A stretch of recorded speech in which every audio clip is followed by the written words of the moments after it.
Why? What do you mean it's easier? Well, it's actually I dumped half the lead weight because I've located the batteries on the bottom instead of the sides. So now it's a matter of when she goes to submerge, the stern stays up afloat and the bow goes down. So it's a matter of putting some foam in the front, or should I put more lead in the back? Foam in the front above the surfaced water line. Okay. Yep, if that's what happens. Typically when when you see something like that occurring, if it goes down, you know, by the front or by the back, it means your ballast tank isn't kind of located at the center of buoyancy. Mm-hmm. So you're losing as you vent, you're losing buoyancy, you know, further forward than aft.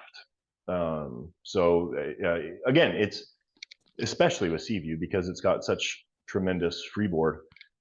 You should have Well, a lot. You should have a I'm lot not of getting room. there.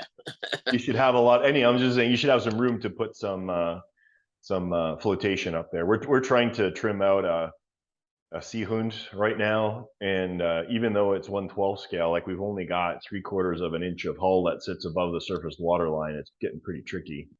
Yeah. Well, my tube is my ballast tank takes up most of the hull, and so I only have between the deck and the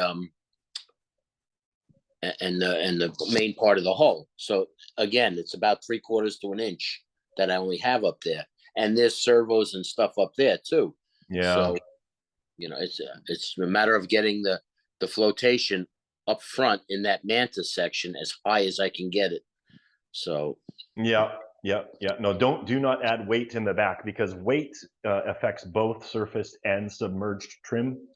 And if yeah, you've already got your surface trim nailed down, you don't want to start, you know, going around in circles, yeah, trying to nail your submerged trim. yeah. She floats beautiful level. You know, I don't have the windows showing like on TV, but that's next to impossible. You know, unless I Yeah. recast the submarine. This casting was really heavy, so I lose right there. Yep. Plus, I added 20 inches, and where the joints are, it's all reinforced and metal and this that. So the hull itself, without anything, is heavy.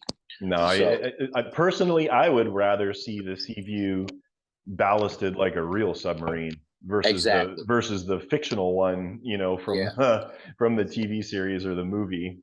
yeah. That's what's winding up. Just decks, you know, above the decks. Mm-hmm. Well, that's So awesome. You got her in the test tank. You're getting awful close then. yeah, yeah. I got Just in time for winter. Yeah, I'm trying to get another coat of paint on it and some Bondo on it before it gets too cold. Yeah. This weekend's going to be 70, and next week is going to be warm too. So, and Ray is busting my chops to get this in the lake so he can take pictures of it. Yeah, I was going to say, are we going to see it at Groton next year? Depends on when Groton is. So we'll have to get what's his name to you know, celebrate the birthday another time. Mhm. But yeah, you know, and then there's the getting it in the water thing. I carried it up from the basement into my garage, and let me tell you, that puppy's heavy. Yeah, I'd believe it. You got your thumb right over your camera, by the way. Oh, it's about 80 pounds. So, which Oh, isn't bad. It's just awkward. So 80 pounds is still enough to get you huffing going up the stairs, and especially if you're trying to keep it from banging into walls. that's the problem. Yep. Yeah, especially those fins sticking out. Yeah. So I have a few questions, but I'm gonna wait till you know, this thing starts. Do we get more time? It sounds like Dave's going to be joining us for the first time in a couple months, so that's pretty exciting. Oh yeah. I think I'm gonna put on a pot of coffee. My wife got me the coolest thing from Amazon. So I enjoy my cup of coffee in the morning, but it's coffee and it's like from concentrate. So you put like a teaspoon in hot water and it makes coffee. Wow. And I had my first cup this morning, and I have to say I couldn't tell the difference from drip, like from my typical brew coffee and this, liquid instant coffee. I was pretty stoked about this. Think of all the time I'm going to save in the morning now. Yeah. I have I'm working on my kitchen. I'm redoing it after 30 years in this house, but I'm building all the cabinets, the doors, the drawers, everything. So it's a massive undertaking. It's over a year now, but I'm almost there. But this submarine business has gotten under my skin. And just to show you what I'm talking about. Oh, why does my wife have to call me just when I'm doing something? You prioritize. It's probably a good idea to take the call. Here we go. So, periscopes and everything, they all kind of get to you. And so this is what wound up in my kitchen.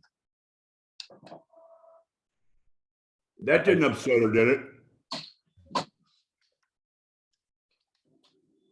That's my TV set. Oh, I was going to say, I can see it popping up and down. There you go. You couldn't tell if it was a toaster or what from this distance. Yeah. Actually, I'm moving that outlet that's over there. But yeah, the TV comes up because we don't like anything on the counter. So because of my submarine periscope stuff, we decided to do that. My wife thinks I'm nuts. There you go. So you built that whole lifting and lowering assembly yourself. It wasn't like a bot thing. No, I bought it, but I had to modify the how far it traveled, had to move the stop switch, all that stuff. So it was a matter of taking apart, cutting it, putting it on the lathe, redoing stuff, but it works great. Gotcha. Very cool. Where did you buy it? Online. Where else? It's what do they call it? The hardest part online is figuring out what to call it. And I think it's a linear something or other. Yeah, I forget what it's called, but it was online. Once you get the word what it's called right, then you get a million of them online.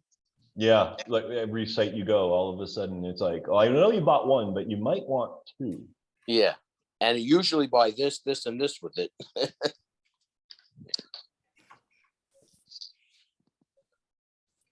So two names are jumping out for attendees. We got Dave joining us for the first time in a while. It's good to see your grumpy bug this afternoon.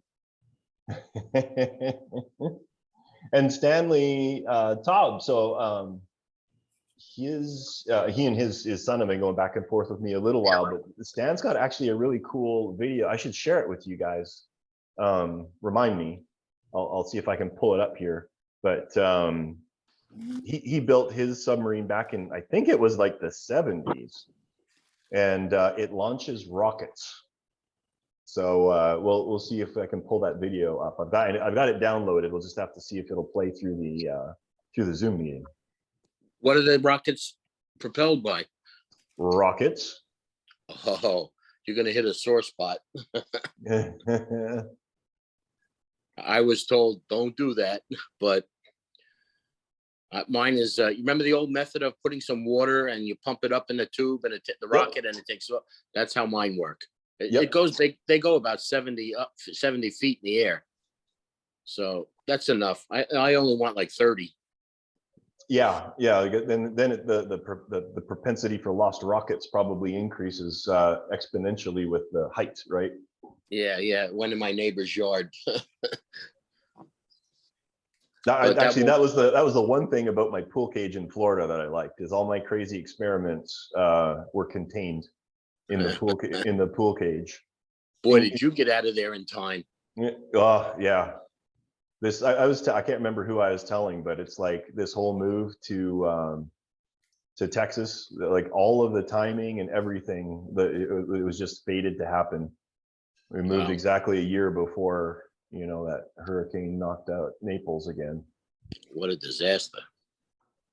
It's like a major hurricane every 5 years that's a little too often for me. Yeah. Like you just get your feet underneath you and it's like, boof, getting knocked right out from underneath again. Did your former house survive this one? It did, but I mean, we were, I think, 4 miles from the shore. So it was, you know, it's not like I had a house on the ocean or anything like that. We were up a little higher. My former neighbor said it was mostly just wind damage, some, you know, pool cages and shingles and soffits and that kind of thing that got messed up. Morning, But Jen. Or afternoon. Yeah, afternoon, everyone. I brought my buddy Max in, Hey, Max. trying to get him to become a DiveTribe member. You should. What did Max do to you? He's actually my Experimental Aircraft Association chapter president, Oh, there you go. and he was responsible for our open house at the Bomber last weekend, Cool. which turned out really good. And Jason Morrison, Rebuild Rescue, Uh-huh. came out and filmed a bunch, so he's going to put up a video on the outing. So when he drops it, you'll be able to see it. Yeah, that'll be awesome. You bet. We actually had the plane out yesterday. Ed and Jason and me flew from Houston up to Dallas and did some recon work, checking out that James Bond thing that I alluded to in the email. So I'll share that with you guys in a minute too. Okay. And I have to say, it's been a while since I flew because I had all those mag problems with my plane. It flew perfectly yesterday, and I totally greased all 4 landings yesterday. Like best landings I've had in like forever. Awesome. Awesome. Well, we flew down to St. George, which is at the very southern west corner of Utah, and we picked up Jason and his girlfriend. We flew them up here Friday, and then we went to dinner Friday night at El Chihuahuas and had one of my Ducky Death Stars, and then it's a big drink. Anyway, and then we had the open house on Saturday, and then they flew home on Sunday. So Nice. So, but back to submarines. Back to submarines. So hey, let's why don't we kick things off? And Stanley, I can see you're here, and so you can feel free to chime in at any time. Or if you're there, if you want to chime up, can you give us some background on your submarine before I launch this video for everyone?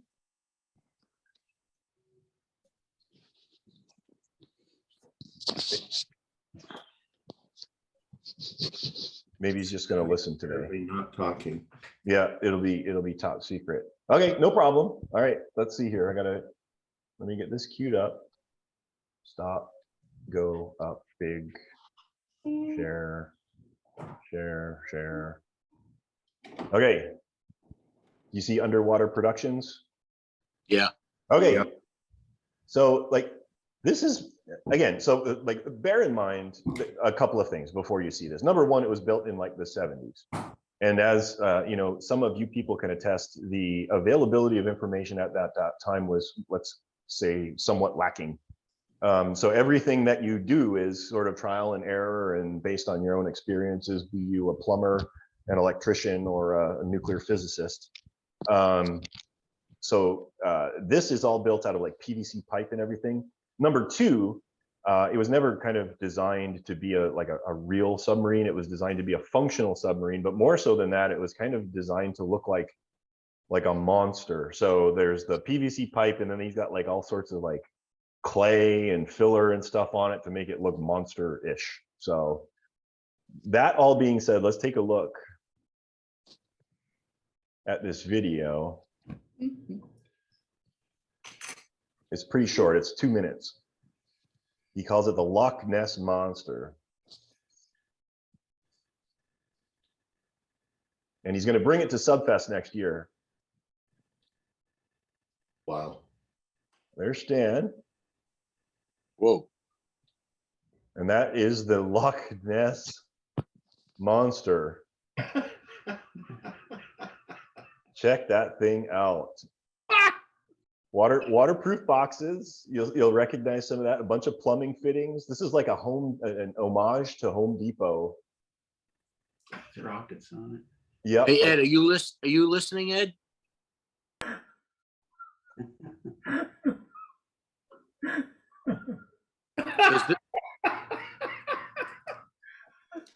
This looks like Irving's work. Yeah. This looks like a nightmare I had. Oh, God. But again, you know what? Like for anybody that has had like no help, to do anything at any time, it may look like this, but it works, which is more than can be said for many submarines that are absolutely beautiful to look at. So, You know, Stan had a specific goal in mind, and this fit his goal. absolutely. I think this was the forerunner of steampunk. I think so. I'm kind of like, you know what? I should see if I can do an STL file to mimic the look of it. It would be pretty cool. I would love to see it run. So he's got a little bit of footage that what he sent in this video. It'll be in a minute here because they have some footage of it launching, I believe, but not from fully submerged. It's kind of like from quasi emerged. And that launches the rockets. He was channeling Mr. Burns.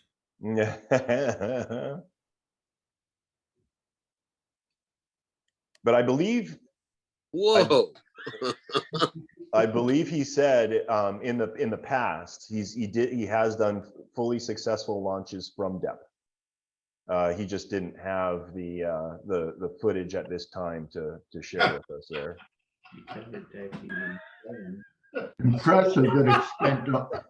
What's impressive, it's spent almost 2 years submerged, lost. Yeah, exactly, lost. Yep. It's funny. It's funny how many stories like that we get, right? People lose their boat and like a year later it's recovered, or 2 years later it's recovered. Where's Ken? Yeah. Yeah. Yeah. Well, I tell you, although we laugh, good for him. Yeah. I am serious. People may scoff at how it looks, but I say kudos to him. It's a fully functional submarine, and that's more than 99.999% of the population can claim. So Boy, he Didn't count sold any me. rivets. exactly. He sold me when those rockets took off. Yep. Yeah, exactly. So yeah, there you go. Yeah, it looks like he signed in, but he must be having some mic problems or something like that.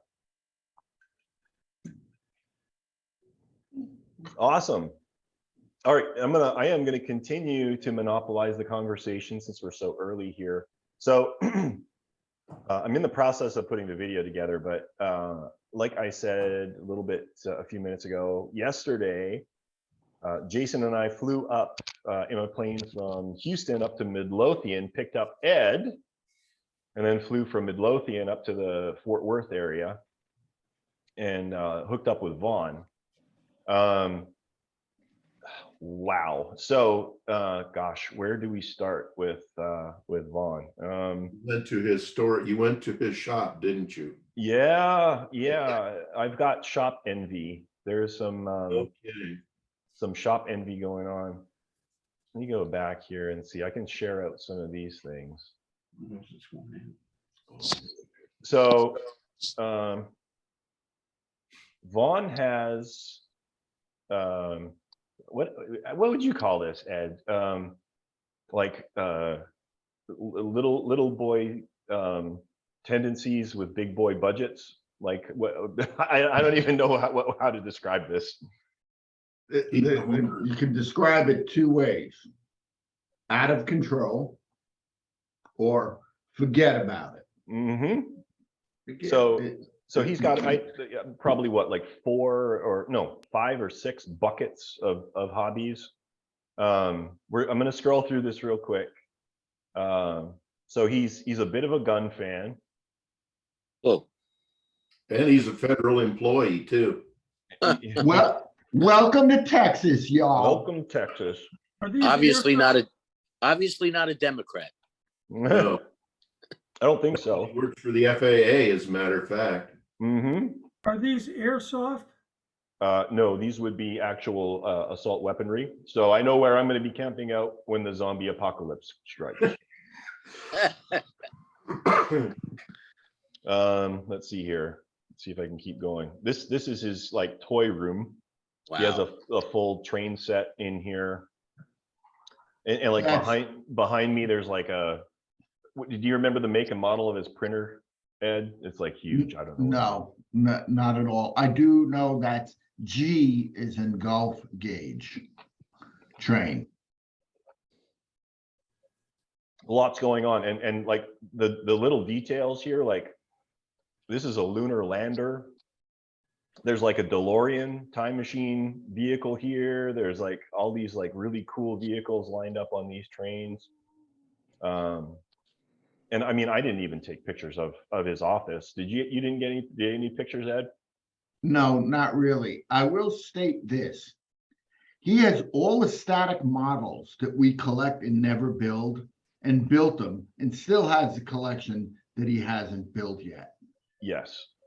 Yeah. That's true. Oh, And you haven't this even is tried his. to show in the shop yet. I don't remember his Chihuahua's name. I could not get a picture of it because I think it was jacked up on about 800 milligrams of caffeine. That dog almost came home with me. Yep, it was pocket sized. We could have literally put it in our pocket and he wouldn't have noticed. Super cute though. What a cool dog. Now this is a funny story. So there's a back behind here, behind his shop. Can you see this building? 50 by 100 foot shop is a pond. And there's the development in behind, and they put that pond in, and he approached them and asked them if it would be okay if he ran submarines and had people to run submarines in it. And they said no. No, we don't want any electronical crafts that are not being operated by non-residents. And so he's like, well, screw you all, I'm going to build my own pond. So this apparently, unless his mind changes, may be the site of his own personal RC submarine pond. And this gazebo back here will be a 2-story affair where you can stand on the top and operate from the 2nd story to view your craft as they ply the depths of this future pond. Bob, you remember that's the acre and the half acre. And there's another half acre between those poles straight ahead Mm-hmm. that his neighbor wants him to buy, that he may put the pond in. Yeah, or just connect it all, and we'll have like a one. Or connect it all. One Yeah. unit. So hey, maybe this is going to be the future site of Subfest Central 2024 or something. Who knows? He's a bit of a Halloween freak. This is his shop. This is like a full-sized UFO that he hauls around on a golf cart, and like people sit in it and throw candy out. This is, how tall is that? Like a 12-foot tall werewolf? Yeah. And this is all Sure. all animatronic. He's got maybe 14 or 15 like headstones. And can you see here his Typhoon, his 72nd Typhoon? 172nd. Yeah, in the background there. Skeletons. I mean, look, you What look an at the eclectic guy, Ed. Hubble telescope that he built over there. These shelves, it looks like, like overstock for Home Depot's Halloween section. Like boxes and boxes of Halloween stuff. There's like a 10-foot tall Stay Puft Marshmallow Man from Ghostbusters that he's got there for Halloween. He said he's a self-professed Halloween freak. So Ed, be honest with us. Have you cloned yourself to have your other half do all this stuff?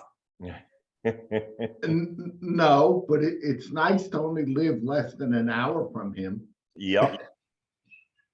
Here's the Typhoon. Up on top of the Typhoon. Typhoon from Subfest. This up here, this brown thing, is like a 10-foot tall volcano that works. It spews lava and smoke. This is a pirate ship over here hanging from the roof that he built. As big as that Typhoon was in person, it looks small there. Yeah, well, it's a big ass shop. Yep. Yeah, and this is the workshop area.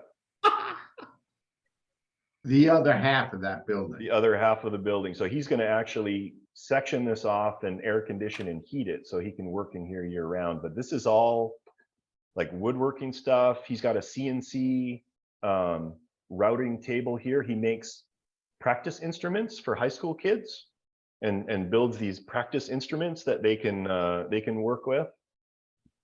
He said that's where he gets his hobby money from. I call BS on that, but you know, I think he runs drugs to Mexico or something. But He tells me he had to sell something in order to get that AC, but he was well on his way. yep, Him and I are currently working out the deal where I can rent a cot. mhm. This air system here, this filtration system. So this sucks all the sawdust and everything up. I can't remember what he said. It's like a 5 horsepower compressor. He said if he doesn't open up all the vents, it'll suck so hard it'll collapse the metal tubes. Oh, geez.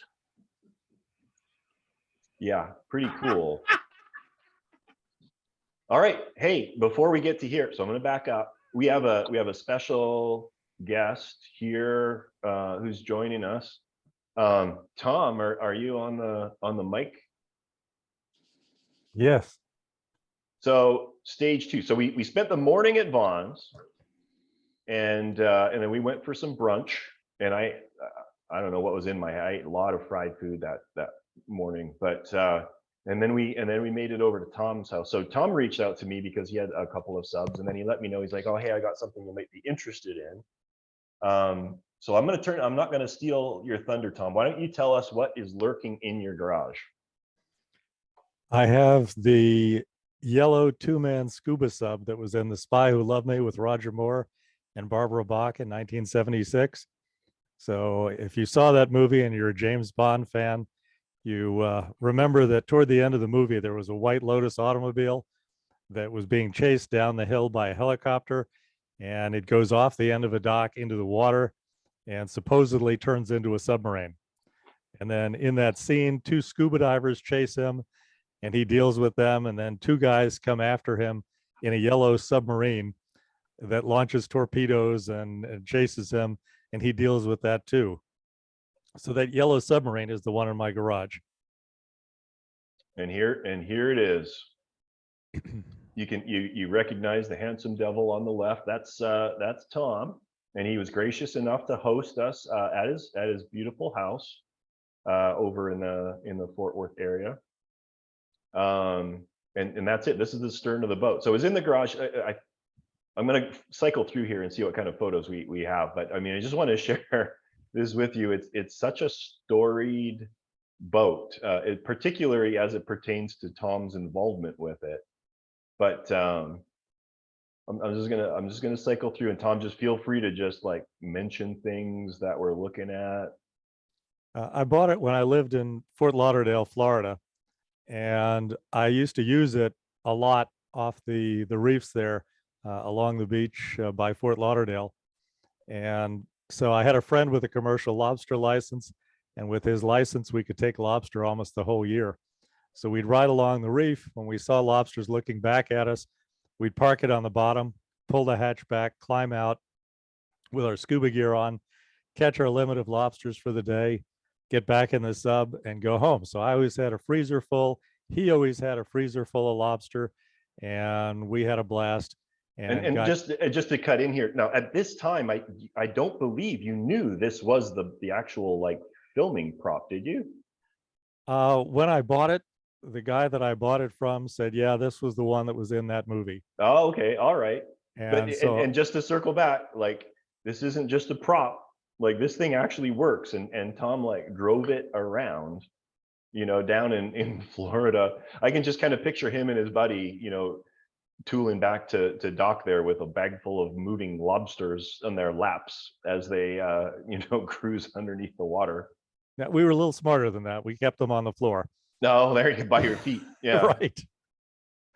So yeah, when I bought it, I called up the company Perry Oceanographics that had built it, and I said, "Do you have any kind of an owner's manual with it?" And the guy said, "No, but if you bring it to the shop," he said he would inspect it from one end to the other. He would give me a quick tutorial on how to operate it safely, how to maintain it, and that kind of thing. So of course I took him up on the offer, took it up to their facilities, and he went over it from one end to the other and explained all the systems on it, the ballast systems, the power system. It has its own electric motors and everything. And so it is a fully operational submarine, or at least it will be when I finish restoring it back to full operational condition again. So I had a lot of fun with it. And then after having it for 14 years, I sold it at a Sotheby's auction and made some good money on it. And then 10 years later, I get a call from an auction house in Dallas, Texas, and they said, "You know anybody that might want to buy it?" So we went back and forth for a year, and I ended up buying it back myself. So now I'm putting it fully back in the condition it was in the James Bond movie, and I'll even put the prop torpedo racks on the sides and everything, so it will look exactly like it did in the James Bond movie. How did the gel coat hold up over the years? It actually held up really, really well. It was maintained pretty well. Every time, of course, I'd pull it out of the salt water, I'd hose it down with fresh water and cleaned it, shined it, waxed it, kept it in pretty good shape. Even the Lexan, the plexiglass on the front, is still relatively clear and shiny. Yeah, in that it's picture, in really good shape. And I think the only places I could really see there's like on just some of the corners, there was some like spider web cracking a little bit, but man, like overall, it's in really, really good shape. Yep. You're gonna bring it to Subfest next year, right? Oh, hell yeah. So you can see that it has a lot of pipes and tubes and valves and everything else. It does have emergency breathing gear for the pilot and the observer. So if your scuba tanks run out of air, you've got at least a reserve in the 2 scuba tanks for the boat's air. But as far as being able to operate it, I had a blast with it. And even though when I parted with it a while back, I thought, okay, I've had it for 14 years. Somebody else can have the distinction of being the only one in their neighborhood with a yellow submarine in their driveway. But 10 years after that, I ended up buying it back again. And yeah, I couldn't resist the temptation to put a skeleton in a wetsuit with a scuba mask in the back seat. It feels like sitting in some sort of futuristic fighter craft, from or like a spaceship or something when you sit in it. It's really, really cool. Yeah, details of the stern there. You keep having friends like this in Texas, I might have to move to Texas. Yeah. Yep. Probably come with you. Migration continues. The soon-to-be RC submarine capital of the world. Yeah, so that was our trip to Texas to look at the filming prop from the James Bond movie.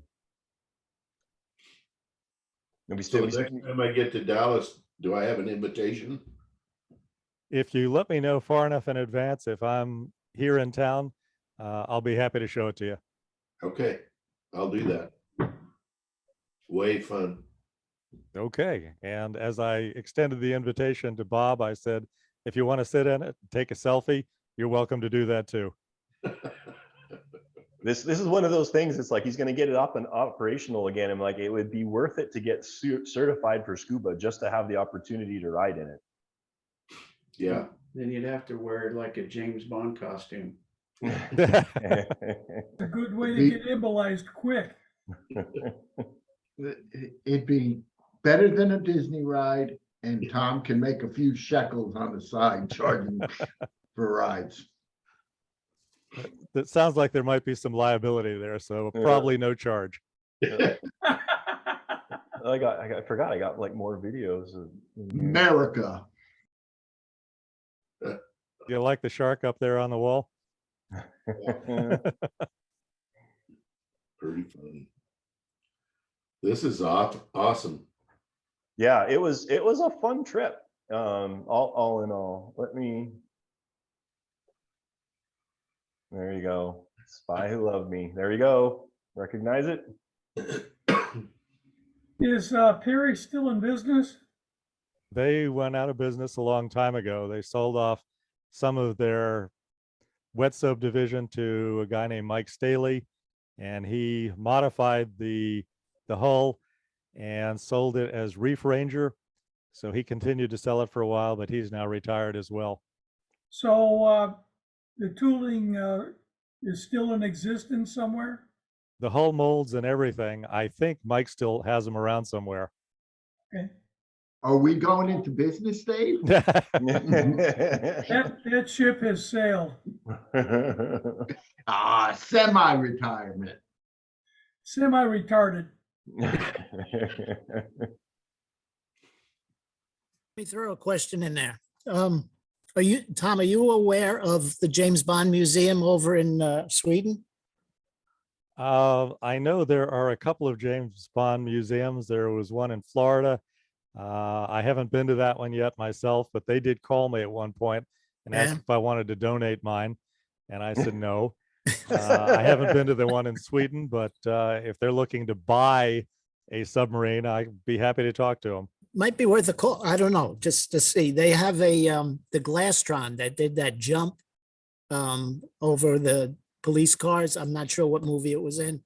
Okay. It was a GT 350 Glastron boat, and they have that one there. I remember that one. Yeah. Yeah, that's great though. Enjoy the heck out of it until you can't, and then donate it. We'll see. For money. Yeah, for money. Yeah, so like I was telling Bob, I said, so the White Lotus automobile that had 2 scuba divers in it in the movie, I heard Elon Musk bought it a couple of years ago, paid almost $1 million. So I have the distinction of having the other submarine that was in the same scene in the same movie as Elon Musk. That's Pitch awesome. him. Pitch him. Yep. Yeah, exactly. You need a pair, sir. Well, he couldn't possibly display it without having the other one behind it. There is another James Bond collector that got a lot of money. I don't know if you guys have ever heard of John Staluppi. He used to have big auto malls here in New York, and all his mega yachts are named after the James Bond boats, Moonraker, Octopussy. And he's a big collector. He's got cars, and he collects the gas stations in the towns and the diners, and it's all set up in this huge warehouse. Well, if you want to get a hold of him, and I'd be happy to pay you a finder fee if he decides to make me an offer. I used a girl that used to work for us at the airport. Her husband was one of his service managers. They'd always go out on his. At the time, it was Moonraker. But yeah, who knows? If I ever run into somebody that knows him, I'll send your name. Send them on to you. Sounds good. Yeah, that was it. That was awesome. I appreciate Tom's invitation and his hospitality. I had a great time. I don't know. I'm assuming Ed Again, Vaughn and Jason did. Yes, thank you very much, Tom. In fact, I started watching Moonraker, not Moonraker, Spy Who Loved Me last night. So it's on Amazon. All the bonds currently are there. So thank you. It was wonderful. Had a good time. Enjoyed your visit. And like I said, you are 10 minutes from where we run. So, you will have plenty of help getting your RC subs up and running. Sounds good. Awesome. And just as a last little bit, and in proof of what I said earlier on, this is Ed's recording. Oh, I think this is us landing in Midlothian. How far is the airport from you, Ed? If I think if I were to abort my takeoff, I would land in his house. Okay. Yeah, it's about 15 minutes by car, but I could probably walk it in 5. Okay. Because you have to drive all around the farms and stuff that are around. I got some beautiful pictures of my house as we flew, because that's that final approach when Bob lines up. My house is right out the starboard side of the plane. It was beautiful, beautiful. I mean, flying was great, and like I told Bob, yes, he's telling you now about his perfect landing. I don't know. It was my first time in a small plane, and it was a wonderful experience. I didn't even feel the least bit nervous, especially when we hit those thermals Bob was explaining over the Dallas. The 5 shots we took in advance helped a lot, right? Yeah. No, it was a blast. It was a blast. What, 2,800 feet, looking down at the ants, and the VIP service at the airport with the guy And I can tell you, had you not known Bob and been confident in him and friends, your experience might not have been so positive.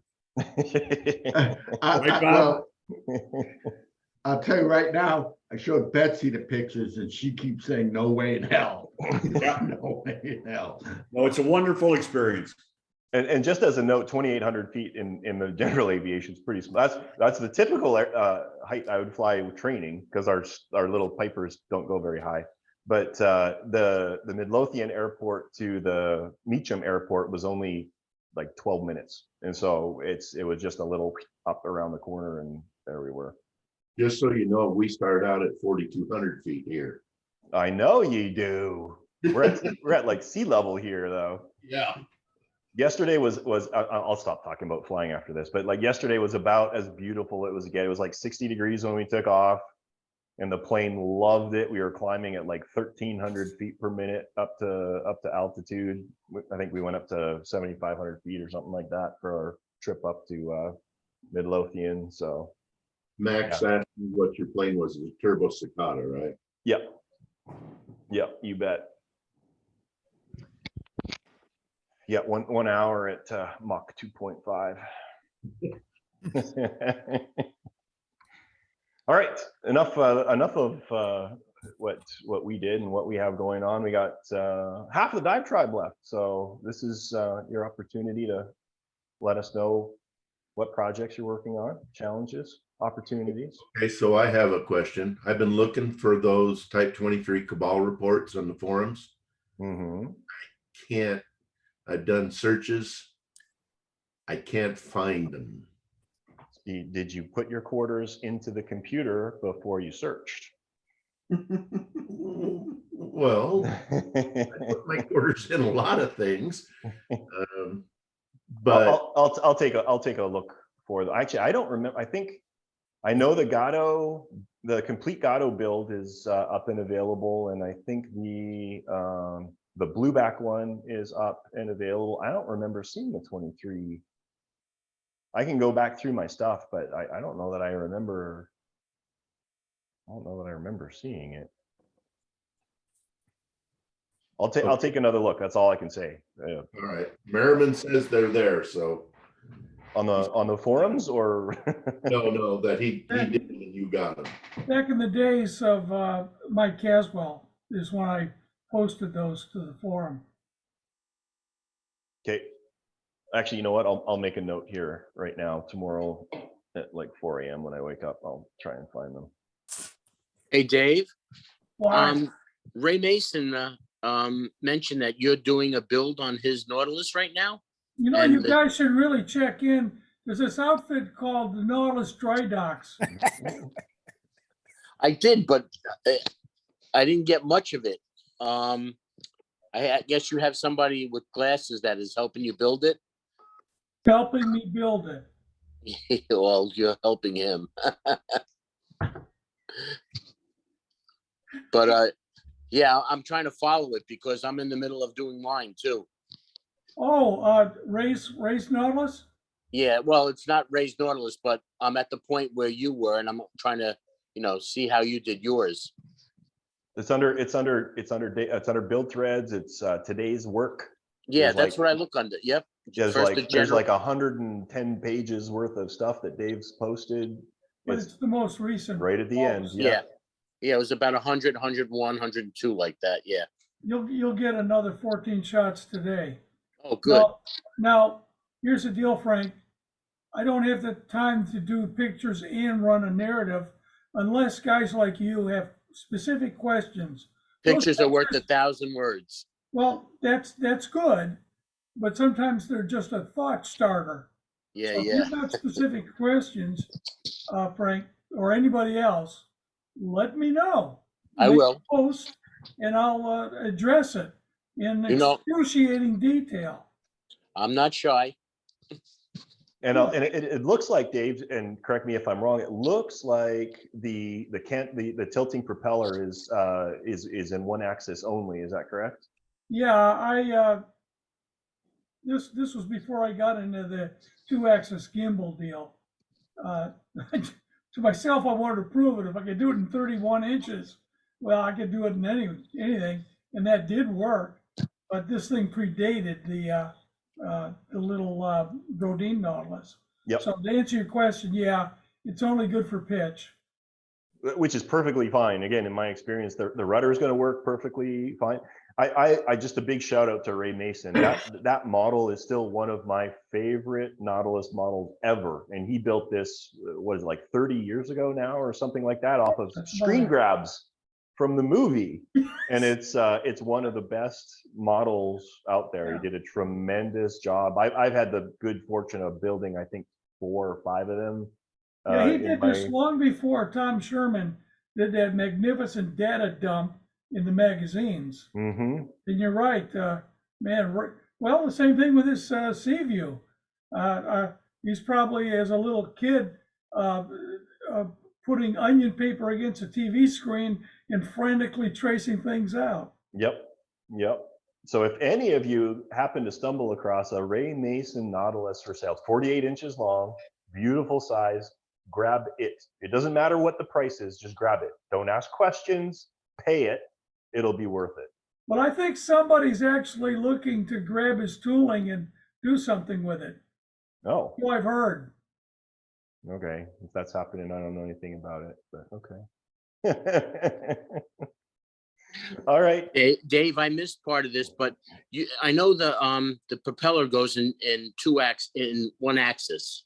It's up and down.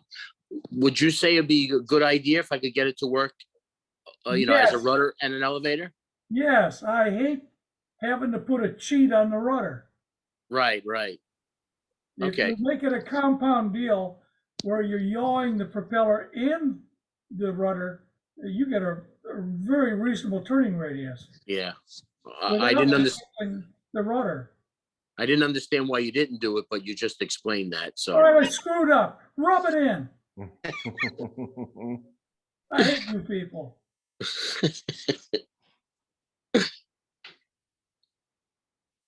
Yeah, so there you go.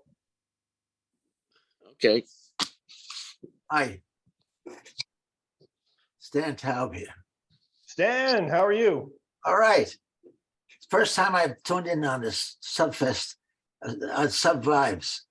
I built a submarine for my son since 1977, and from scratch. And it works on neutral buoyancy. So has ailerons in the front and in the back, and it shoots off rockets underwater. So I hope to bring it to the fest next one you have, perhaps next year. Yes, yeah, absolutely. And actually, we earlier on, maybe before you had a chance to tune in, I shared your video, and so actually everybody here saw your Loch Ness in Oh, action. really? Yeah. I made the mistake of coming here at 3 o'clock my time, and I'm waiting, and my son tells, Dad, you're in Texas. It's a different time zone there. So, oh shit. So then I got involved, and I missed half the meeting. Sorry. Well, I'm very happy that you managed to join us, and again, like I said earlier on, you know, your submarine is so unique, and the fact that it's so storied and has been around for so long is just, it was a joy to watch. So thank you for sharing that with us. Well, thank you so much. Right now, I've been refurbishing it, adding lights to it, but my speed control went out. It must be it, because no matter how many batteries I tried, it would run for about a minute, then it would die out. So I figured it's got to be the speed control. That could be. I mean, in my experience, typically speed controllers will either kind of work or not work, unless they overheat, which is certainly possible if they would cut out. But I did see your order for that, for the sub 10, the Electronic sub 10. That's a 40 amp speed controller, so it should handle, I'm thinking, the current draw from your motors. Be interesting to see if that solves your problem. Yeah, I hope it does, because otherwise I don't know what to do. You got to Put get an amp meter and serious with that thing. Stick the rudder in the water and firewall it. See how many amps you're yanking. Yeah, it could be maybe you're pulling 15 amps or something like that, and those old speed controllers were just like, nope, nope, not interested. I see. Well, this happened in the lab. Just I'm working in my workshop. Just happened. What happened was we got a new speed control and decided to rewire things. And we had a little light. This is the thing that's amazing. I had a switch to turn on the speed control, and a little light would go on next to it. I can't, and now that was ripped out, and I can't get that back. No matter what I did to put a light in there, a series of parallel, the light would come on, but the speed control light would go off. So it was very strange. I couldn't figure out what to do. So I don't have a light to indicate whether the sub is on or off. Just a switch to switch it on, then things work. But now that nothing, it works for a little bit, then it goes out. I tested 3 batteries. I thought they were all duds, but I don't think so. I have now a battery charger that tells you what the battery's charged or not. So I got. Did you trace out, take the time to trace out all your wiring to ensure you're not shorting somewhere? You know, some of the wiring, it goes back 50 years in the sub. Yeah, that's what I'm worried about. Yeah. Corrosion. Yeah. And I to do that, I need a technician. You guys to come over here and do it for me, I swear. So Ed was telling us what he's been doing for the last little bit, and this is really what we should all be doing, for lack, you know. So he's taking the time right now. He's not working on his boat per se. There is no physical changes occurring to these vessels, but he is taking the time to document each one of them in terms of you know, build setups and configurations and wiring schematics and all of that stuff, so that he can refer back to them if and when anything needs to happen. So you know, 50 years from now, when he's trying to figure out how he wired you know, Shark, he can just go back and say, oh, this is exactly how it was wired. But yeah, you know, and it happens to me too, you know, because a lot of times in the shop we work on 1 or 2 different projects, or 3 or 10 different projects at a time, and by the time you get back to the first one, you forget what you did. And so this idea of documentation is so smart. Yeah. Bob, can I share my screen for a moment? Yeah, let me allow I want to show them how much of a nut job I am when I explained to Bob that I was documenting. All right, So there you go. Okay, I'm good to go. Okay, so I got to go to, where is it? Share, right? Share screen. Share screen. And here we go. So can people see that? Did it come up? Yep. It's Yeah. good. All right, this is sheet 1, showing you the batteries coming through the fuse to the main power switching where I can charge it, which then also powers the standby switch. This is the Shark's power system.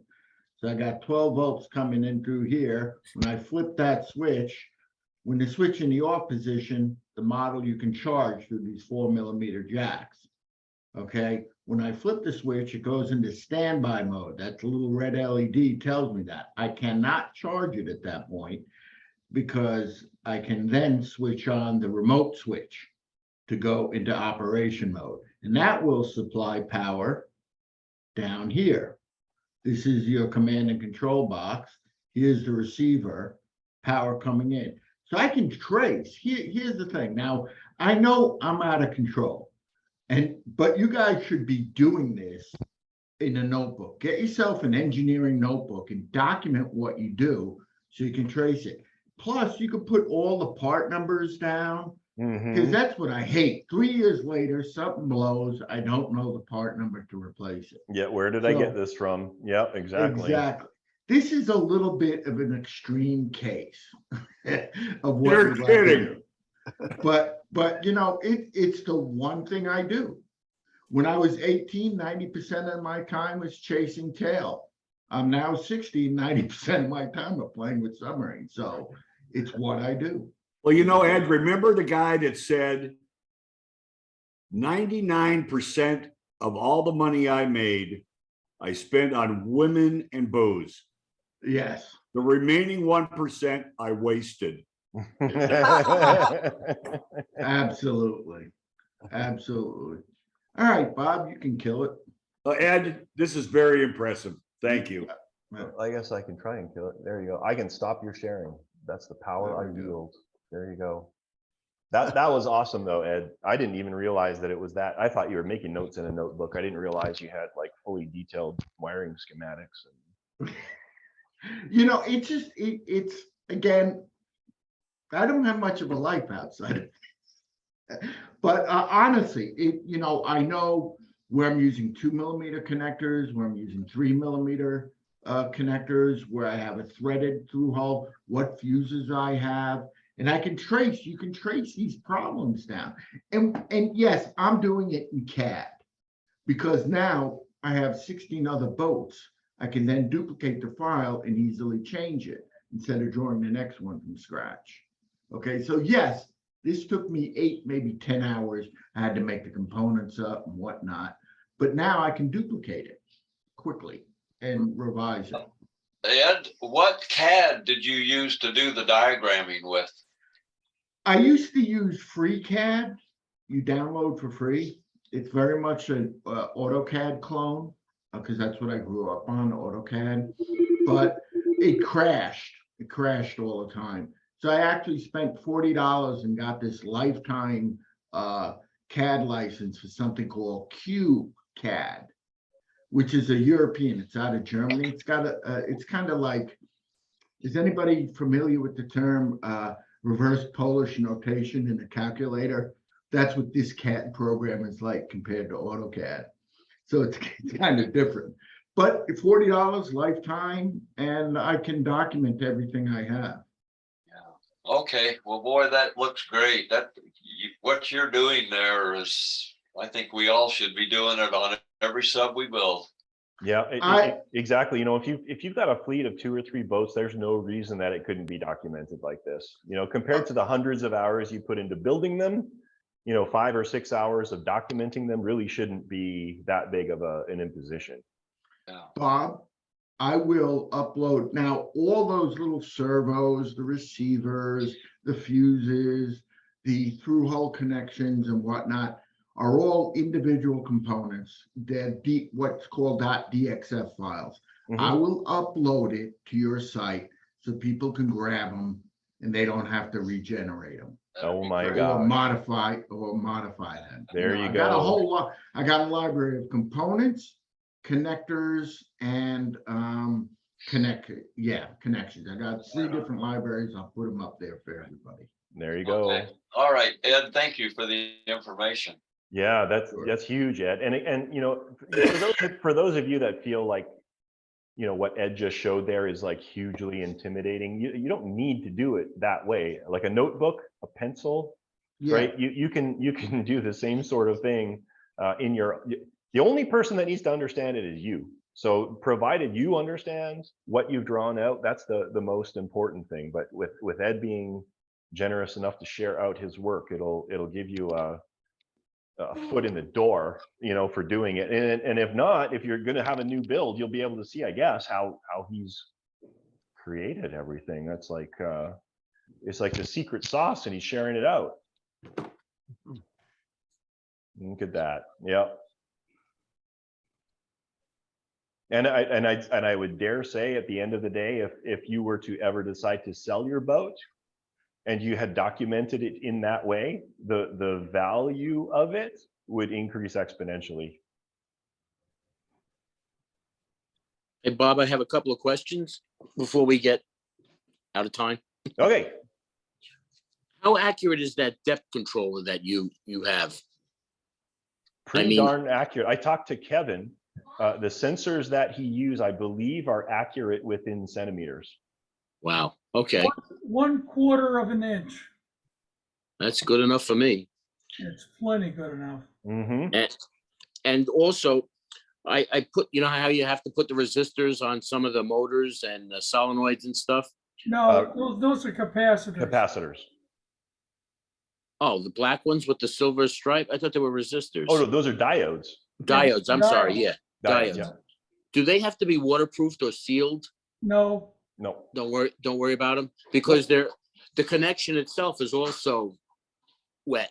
Yep. So should I? Wait, whoa, stop. Are you putting these on brushless or brushed motors? Brushed motors. All right, they should be caps, and yeah, you don't have to waterproof them. So let's Okay. wait, let's back up a second. You're using these for electrical noise suppression? I don't know. One of the HP switcher that I bought from you, it says I should put resistors across the diodes. Diodes. I'm sorry, I keep saying that. The diodes across the that's to stop, if I remember correctly, when those relays snap, it can create a momentary feedback, and the diodes stop the feedback from frying the electronics. Yeah. Okay. Yeah, Google flyback diode. Okay. Flyback diode. That what Bob is saying. It prevents the surge of energy going back to the sensitive switch. I blew a switch on a motor or a switch, like Bob says, when the relay snaps back open, you have a pulse going back and it clamps down on it. It's called flyback diodes. That's the engineering term for it. So now, if the connection is made in the wet across the positive and the negative, do I have to seal that off, or I don't worry about it? I don't think you need to worry about it. You're not running in salt water. No, I don't think you have to worry about it. Okay. And especially those diodes tend to have pretty thick leads, compared to resistors that are like 2 hairs, wide. Those diodes are like a 1/16 of an inch kind of thing. So I think it'll take a long time for the corrosion to affect the connector. And then just one other question. I'm thinking of putting in an intake float valve. And is there any place in the forums or in the blogs where it shows how to make one of those? I know you show them, and Dave shows them once in a while here and there. Dave has a bajillion pictures. If you go back into his today's work, almost like all the builds that he has those snort valves. And if you just zoom in, you'll see there's like a resin foundation, a shaft, and then he uses wren shape for floats. So, all right. Just get on the forum, Frank. Make a request what you want, and I'll flood you with photos. You got it, buddy. Yeah, I'm trimming the sea view, and I'm finding some things that I didn't think about or never even crossed my mind. So now it's coming to that point where it's in the water, and I want it to work perfectly every time. So I don't want to lose it. A valiant goal works 100% of the time. Let's take a quick poll of the skippers who are at Subfest. How many of your submarines worked 100% of the time? Really, Dave? You didn't have one foul up? No, I had a battery fire, but that don't count. That wasn't in the water. That's right. That doesn't count.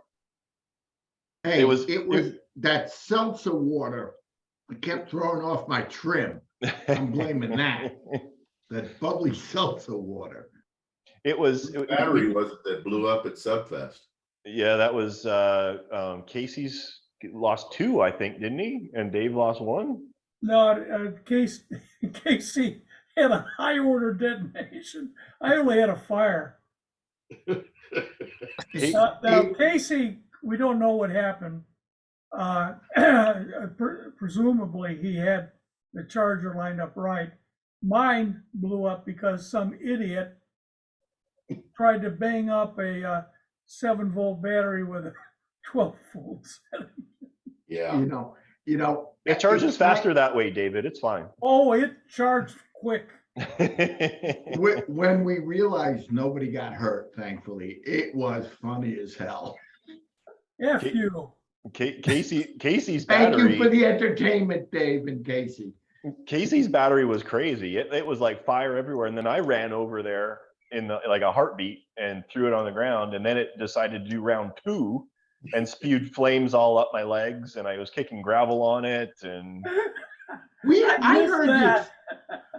I heard the explosion across the pond. Yeah. I was on the other side of the pond. Ken, that was That on thing your blew. side of the tent or the pavilion. Were you there when that happened? Ken? Yeah,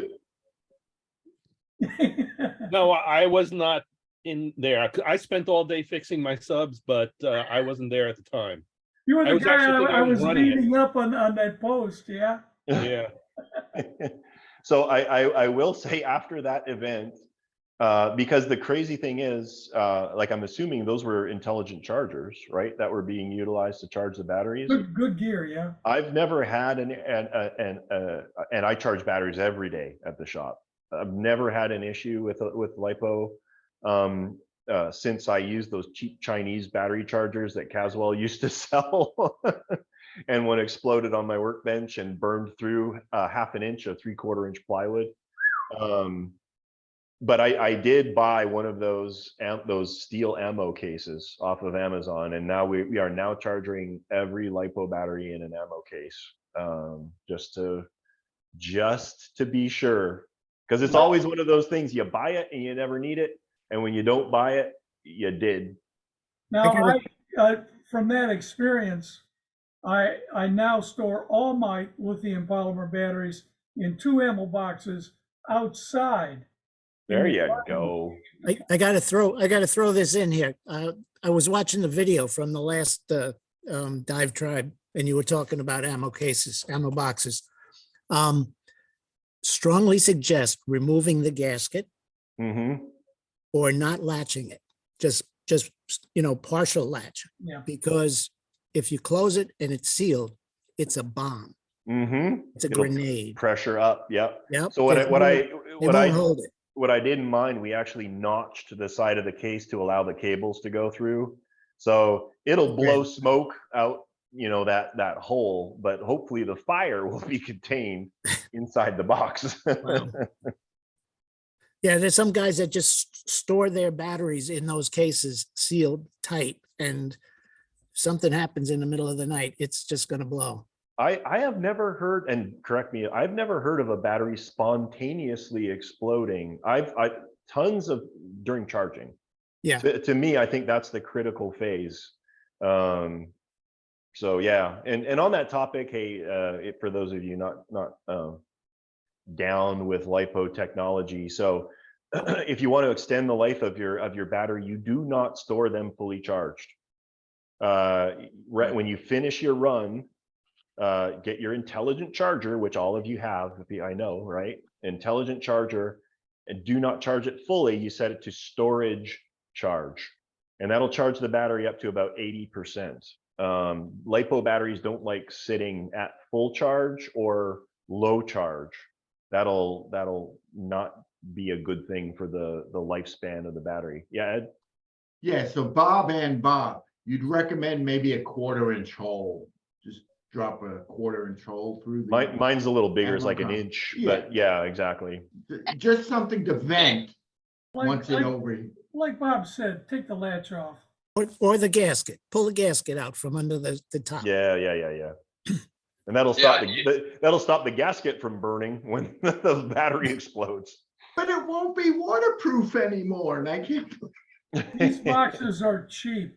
The house, maybe a little bit more. Yeah. Speaking from experience, we had a fire. Well, this has been, about 20 years ago, when the LiPos were first coming out. One of the club members was in his garage, and he'd been around it a long time. He was using balancing ports. He was using, like Bob says, about venting the container that he was charging in and storage in. But the problem was, all we could ascertain after we got in there and did our shakedown, the battery charger itself, again, like Ed was mentioning, he had it set on a lower or he was at 311 or 3 cells, and he had the battery charger set for 4. And it went off, and this thing, by the time we got there with trucks and water and everything, the whole house was engulfed. Oh It my took God. just a matter of, it took us about 10 minutes to get water on it, but it was gone. I use I really like the Tenergy battery chargers. I've used them for like forever. Not that they're about $50 for like the entry level one. The one I have is like dual port, so I can charge multiple batteries at a time and stuff. But if you hook it up wrong, so like if I plug the balancing port of a 3S in and I try to charge it at 4S, it's like, nope, that is like balance port error or something like that, and it won't let me charge it. So right. Well, that was at the point where they didn't even have the balancing plugs. This was when they first came out. The chargers were, you just better check, but now with the balancing ports and everything else, you can do a proper job on them. So yep. I think that, did you get that one off Amazon, Ed? That looks like the same one I have. Harbor Freight. Oh, okay. All right. It's probably the same Chinese supplier for everybody.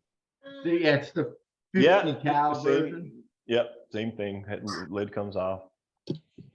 Yeah, I got so scared of these LiPo batteries that I went with the sealed lead acid batteries in my Seaview. Yeah, for but 2 reasons. Well, for 2 reasons. For one, anyway. I needed the ballast, and I didn't have any more room for a fire suppression system. Yep. Years ago, when I started building this thing, I used to store the battery. The power for the sub was stored in a machine gun box. The ones that you're talking about, under the sub, strapped to the sub, and electrodes came out, went into the sub to supply the speed control. And I had that for years. I went to Europe. My son decided to take the sub up to Rogers Lake in Connecticut with a friend. They set it out there, and it went down. And when I came back from my trip, I said, "Where's the sub?" "Oh, Dad," he says, "I'm sorry, it's at the bottom of the lake, Rogers Lake." I said, "What?" "We're 20 years working on this thing." So I hired scuba divers. It was a stormy day. We went out there with the scuba divers. They were there underwater for about 45 minutes looking for it. And they only had 10 minutes of air left. And suddenly they found it and brought it to the surface. Thank God for that. That was about 25 years ago. Oh, Jesus. Yeah, that sphincter clenching. Yeah. Yeah. It's part of my life. I spend 7 hours a day on that damn thing now. Just a tech note, it won't even really latch completely closed now with that. Yeah, that's what I had. Strapped to my bottom of the sub. There you go. Yeah. So now I'm explosion proof. Yep. All right, I'm coming up against my my 1 hour limit. I've got to get back with my beautiful wife. Last minute comments, questions, observations. One question, Ed, question about LiPos. I was going to ask Ed that box that you have there, is that a metal one or a fiberglass? What No, that box is metal. is metal? Okay, I'm It gonna is get metal. one of those too. Yeah, because plastic or fiberglass, right, Bob? Or anyone will not hold up to the No. heat coming out of a. Yeah. I By the assume- way, Fiberglass will catch on fire. Back in my day, I bought a kit car, a Lamborghini Countach kit car, and I built it up and I finished it. But the reason I got it for such a good deal was because the guy ran the exhaust too close to the fiberglass and set the car on fire. So I can attest to the fact that fiberglass will burn. a fiberglass recreational boat goes on fire, burns to the water line. Yep. Period. And it burns well. And it burns well. By the way, this is why you need a schematic. There you go. My God. Yep. And it's much easier done while you're building the sub. Then Yeah, going back Building the sub, afterwards. just jot all that stuff down as you put it in there. Hey, Ed, what happened to KISS? Oh, I think this that's is about it. as kiss as it gets. Kiss Forget it goodbye. we're building RC submarines. Yeah. Oh my God. Look at, hey, at least mine go in the water, Frank. Mine's in the water. Kiss. Mine's in the water. Is it running? Yeah, it runs beautiful. Not in any lake. All right, In my test tank. Ken's got a question. With the LiPos, if you do apply a storage charge, say now, and you're not going to run boats until next April or May of next year, how often should you check to make sure that the battery is? I mean, it's easy to check the battery to make sure that it's still got that charge, but will the charge drain a little bit, or should it be boosted a little bit? It would be, in my experience, it looks like Bob's nodding his head here. It would be negligible. I've had batteries in my box for like ages and they're fine. If you really want to get anal about it, I hear you can put them in the freezer, and that's supposed to help reduce the chemical reactions within the battery. So you storage charge, put them in the freezer, and there you go. Worst case scenario, it cooks off your steak that you've got sitting next to it, but yeah, you'll be fine. No Ken, room in the freezer for anything.